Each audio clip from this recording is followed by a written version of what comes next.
Hello everyone, I welcome all you in this channel. In this video, we are going to explain the poem Dover Beach, which was composed by the famous Victorian poet Matthew Arnold. Before explaining the poem, we must know about a little introduction about the poet.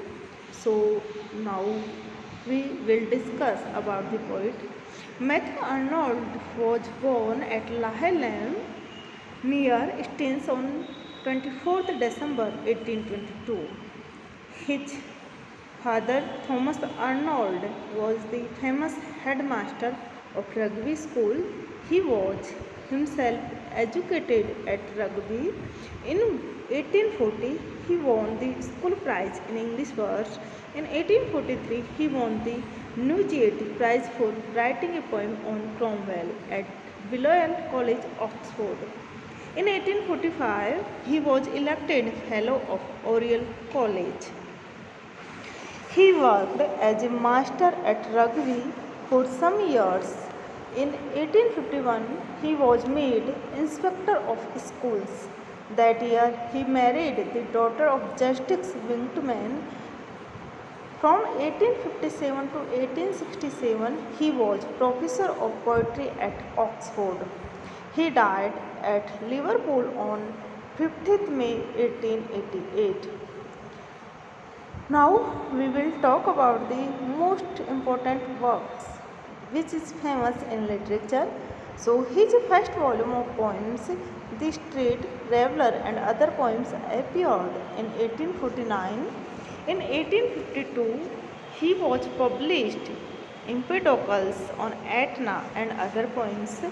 In 1853, he appeared a volume of poems, and in 1855, Poems second series was published.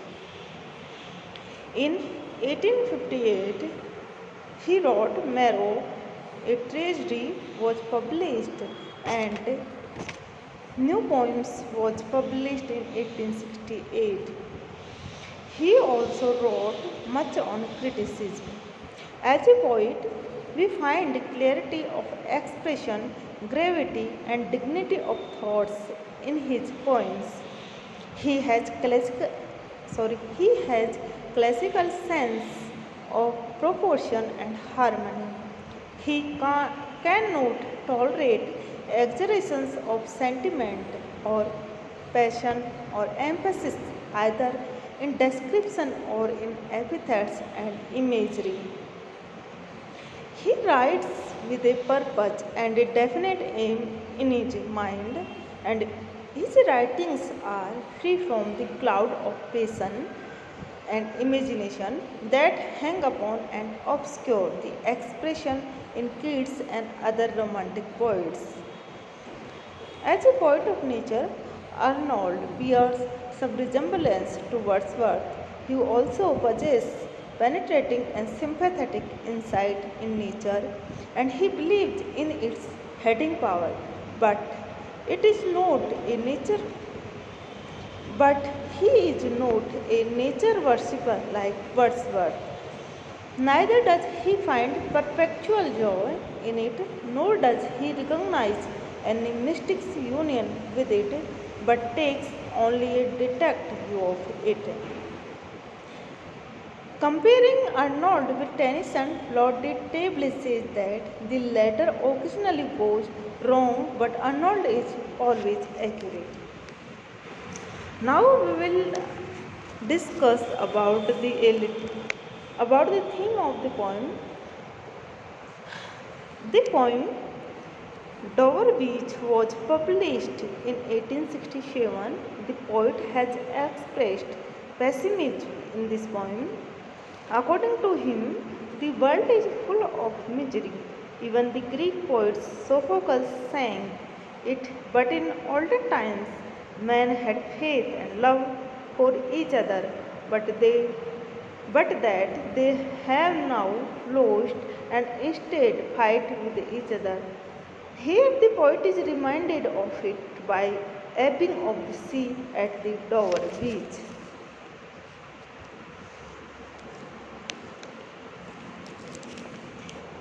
this poem, the poet says that the sea is calm in full tide, the street of Dover is shining in moonlight.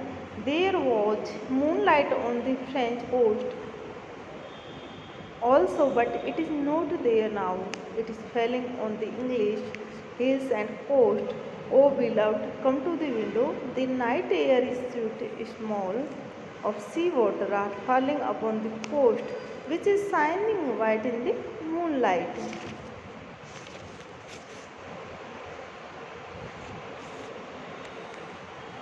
Now, according to Arnold, the only cure to the world's ills is love, to be true to each other, and this he wants us to learn. Oh, love yet us, be true to one another. Man can kindle light in this dark, but through love alone. So it is a literary introduction of the poet and the poem. Now we will explain one by one line of the poem. This sea is calm, and tonight the ride is full. The ride is full. The moon lies fair upon the straits on the French coast. The light gleams and is gone. The cliffs of England stands, gleaming and washed out in the tranquil bay. So in these lines, the one night the poet is standing. Here the poet describes the scene of that night when he is standing near the shore at Dover. The moon is shining in the sky, its light is falling over the whole straits of Dover. The French coast is also shining dimly in the moonlight. As the moon has changed position in the sky, its light is now not falling on the French coast. Gleams and is gone, the cliffs of England stands, glimmering and washed out in the tranquil bay. Come to the window, sweet is the night air, only from the long line of spray. The poet calls it is a beautiful sight of the enjoy whenever he is standing near the coast of the Dover. Then the poet calls his beloved to come to the window and look at these beautiful sights. He wants that she may enjoy the sight of long line of water drops which arise as the waves fall on the white moonlit coast. He also wants that she may also enjoy the sweet air blowing in the night. In the next stanza, listen, you hear the grating roar of pebbles which he waves drawback and fling at their return up the high strand. Begin and cease, and then again begin with a tremulous sadness slow, and bring the eternal note of sadness in. In this stanza, the poet says that the sea is he addresses his beloved and says that the sea is now not calm, the ebb and flow of the waves has started. The waves rise and fall on the coast and then they return. When they rise, they throw the pebbles on the shore. When they return, the waters pass over the pebbles. This ebb and flow of the waves is creating a kind of trembling musical sound. It inspires sad thoughts about the world in the mind of the poet. The poet asks his beloved to listen to the roaring sound of the waves intentionally. Next stanza is that Sophocles long ago had it on the agony. It brought into his mind the turbid ebb and flow of human misery we find also in the sound a thoughts, hearing it by this distant northern sea. In this stanza, the poet says that Sophocles was a Greek dramatist from 1496 to 1406 BC. At the coast of Aegean Sea, he heard the roaring sound of the ebb and flow of the sea waves. The poet says to his beloved that hearing the sound Sophocles was reminded of the increase and decrease in man's miseries. Sometimes men become very miserable due to physical illness or loss of his kith and kin.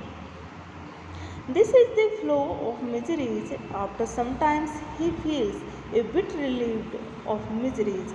This is its ebb, but he is never perfectly happy. Soon again the miseries increase. When the poet hears the roaring sound at Dover, he is reminded of the loss of man's religious faith, as he tells us in the next stanza. In the next stanza, the poet is this sea of faith was once too at the full, and round earth's shore lay like the falls of a bring girdle hurled, but now I only hear its melancholy long withdrawing over, retreating on to the breath of the night wind down the vast east drear and naked singles of the world. In this stanza, the poet tells us here what is reminded on hearing the roaring sounds of the sea waves. The retreating waves tells him the story of the decreasing religious faith. Religious faith is surrounded man's life in olden days like a bright and folded belt.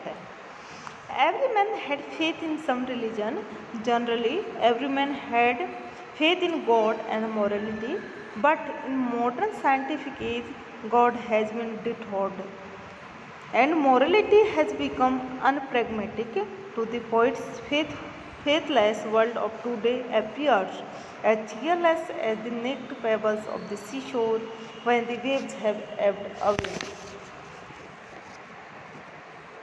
Our love, let us be true to one another for the world. Now we will explain last stanza of the poem. Aha, love, let us be true to one another for the world, which seems to lie before us like a land of dream, so various, so beautiful, so new, hath really neither joy, nor love, nor light, nor certificate, no peace, nor help for pains, and we are here as a dangling plain, swept with confused alarm of struggle and fright, where ignorant armies clash by night. So, as you know that in the previous stanza, the poet has said that the faithless world of today is a cheerless place. In the present stanza, he again puts down his ideas about the world. According to the poet, the world is in fact a place indifferent to man. It appears as if it is a land of dreams. Man has many hopes from this world. He thinks that the world is a beautiful place, and he will be able to be perfectly happy. But this is a delusion, and man is psychologically subject to. The world can be compared to a dark battlefield where, in the darkness of the night, the armies are fighting with each other. They are not knowing their friends and foes. Their minds are filled with confusion and fear. So, too man is living in confusion and fear in this world. If there is any consolation in this world, that can only come from the lovers becoming true to each other. Here the poet entreats it from his beloved. So we can say that Arnold's concepts of nature can be well contrasted to that of Wordsworth, to whom man was a nature foster child. To Arnold, nature extends no joy, love, light, certitude, peace of help to man, that he has to manage on the basis of each either hell. Nature is quite indifferent to man.